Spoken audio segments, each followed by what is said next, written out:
Ciao ragazzi, qui Polaca Justice, benvenuti in questo nuovo video del Team United We Stand. Prima di iniziare con la deck profile ci tengo a ringraziare gli organizzatori della Speedway League per averci fatto divertire tutti quanti in questa 34esima edizione Halloween Box, iniziato il 10 aprile. Passiamo quindi subito con la lista del deck. Ovviamente ho utilizzato la skill card a parer mio più devastante di questo nuovo box, Destructive Fate, che ci permette appunto di decidere il risultato, in questo caso del lancio della moneta, pagando metà dei nostri LP, effetto che comunque andrà a coinvolgere soltanto i mostri e le magie. Quindi, come dicevo, triplo drago doppia canna, sostanzialmente è davvero OP combinato con questa skill card, perché ci permette di spaccare, tra virgolette, gratis una carta del nostro avversario. Poi ha un discreto attacco, insomma, per essere formato speed duel. Triplo Dyna Base. Fondamentalmente noi avremo quasi sempre meno LP del nostro avversario, quindi questo ci consentirà di evocarlo specialmente alla nostra mano, e comunque una volta sul terreno ci permetterà di fare polimerizzazione utilizzando in questo caso Dogoran. Dogoran che lo possiamo evocare sul lato del nostro avversario, sul suo terreno, appunto, tributando un suo mostro, e se il nostro avversario ha un Dogoran possiamo evocarne una nostra copia dalla mano. Quindi tanta roba. Vanno quindi in combo fondamentalmente per evocare il king del deck, che è Dynatank, di cui ne parlerò dopo.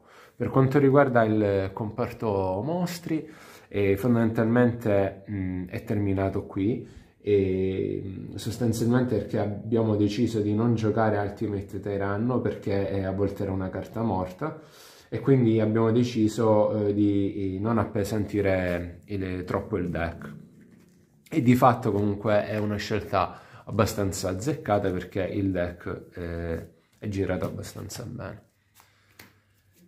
Tripla coppa d'assi, e sostanzialmente possiamo andare a simulare una pottina, perché ci va in combo con la nostra skill card, quindi andiamo a pagare metà dei nostri LP e peschiamo 2. Davvero rotta come carta. Poi triplo book, molto molto forte, preferito senza ombra di dubbio a tutte le altre carte limitate a 3. Carta versatilissima, che tra l'altro ci permette anche, all'occorrenza di settare il doppia canna, flipparlo, riattivare l'effetto pagando metà, quindi spaccando nuovamente una carta al nostro avversario. Carta che comunque ci permette eventualmente di resettare i malus, ed è anche forte comunque come difesa generica. A me onestamente è sempre piaciuta come carta e si incastra benissimo in 3x in questo deck. Poi doppio tifone perché per il meta che ci aspettavamo con il team sostanzialmente li abbiamo ritenuti sufficienti, e li abbiamo anche preferiti a Nightbeam, perché sono più versatili, anche attivabili in end phase e sulle face up. 3 probabilmente sarebbero stati troppi.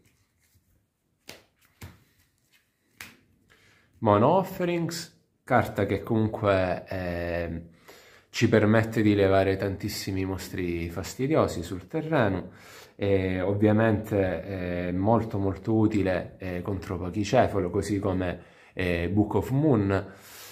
Ci permette di chiudere, mi è servita tantissime volte per OTKppare. Gran carta, sicuramente meglio di un Zoma o qualsiasi altra carta limitata ad 1. Poi le ultime 2 carte sono le Waboku, difesa generica, sicuramente utile dato che ci becchiamo un grande malus dalla skill card a livello di LP ogni volta che andiamo ad attivare il suo effetto. È chainabile, previene gli OTK, davvero tanta roba, mi è stata praticamente molto utile. Doppia coppia in questo caso ci sta, 3 magari sarebbe stato eccessivo, almeno nel main, non l'avrebbe reso aggressivo come sostanzialmente progettato. Poi passiamo alla side. Monocuribosfera contro OTK generici, e sostanzialmente è una buona carta. Principalmente noi l'abbiamo inserito contro Cyber Angel, tra l'altro che ho pure beccato, carta che comunque può permettere anche di cambiare qualcosina col main, ad esempio levando una Waboku o un Book, tanta roba. Poi Mono Crow, inserito contro Cyber Angel principalmente, è utile contro tutti i deck che hanno interazioni col cimitero, è anche molto forte in Mirror Match, dato che andiamo a eliminare Dogoran fondamentalmente, o il tiranno dal cimitero del nostro avversario. La terza Waboku, sempre contro OTK. La nostra idea, come dicevo prima, era quella di utilizzare queste 3 carte contro Cyber Angel, che indubbiamente rimane sempre un deck molto forte e imprevedibile sotto certi punti di vista, e quindi fondamentalmente queste 3 carte entravano sempre contro Cyber Angel. Tra l'altro ha pure toppato un Cyber Angel.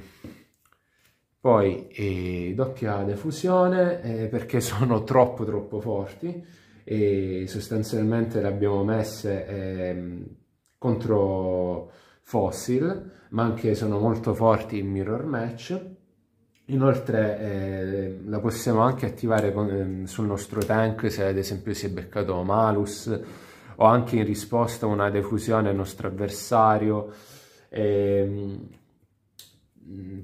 Io l'ho apprezzato in particolar modo, e sicuramente a posteriori posso dire che per l'andamento poi che ha avuto il torneo è stata meglio rispetto all'Ostwind.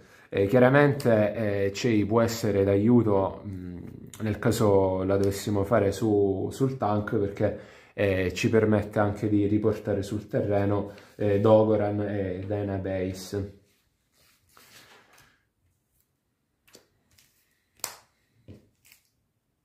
Poi l'ultima carta è la Spoli, la super polimerizzazione, che abbiamo scelto di utilizzare fondamentalmente contro deck come Elemental Hero oppure anche Destiny Hero, però all'occorrenza può servire contro determinati matchup. Molto forte, può levare anche i mostri sul terreno del nostro avversario. La side fondamentalmente posso dire tranquillamente che è stata azzeccata.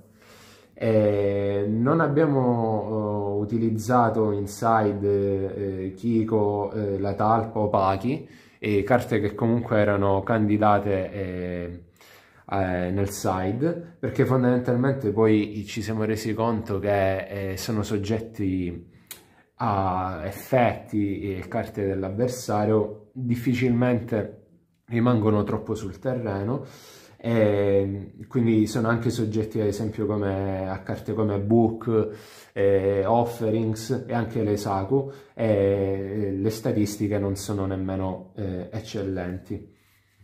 Infine andiamo a vedere l'extra deck.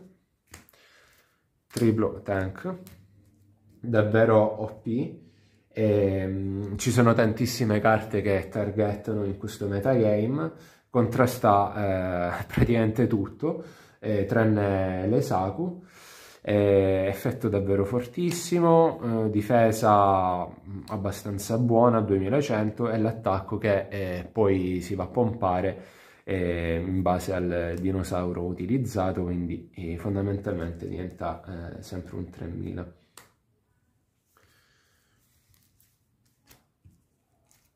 Infine le ultime 3 carte dell'extra deck sono queste qui, fondamentalmente come dicevo prima utilizzate perché la Super Poli ci poteva dare una mano per evocarli. Durante il torneo non mi è capitato di evocarli, però fondamentalmente io li consiglio perché sono i migliori 3 mostri che possiamo evocare di Super Poli, oltre ovviamente al tank. Prima di concludere col video volevo ringraziare a tutto il team per i test e per il supporto, specialmente per la finale. Sono contento che il team abbia vinto il secondo win a box di fila. Un grazie speciale senza ombra di dubbio va a Tracca, che è il papà di questa decklist, che tra l'altro avevamo condiviso con voi già il 2 aprile.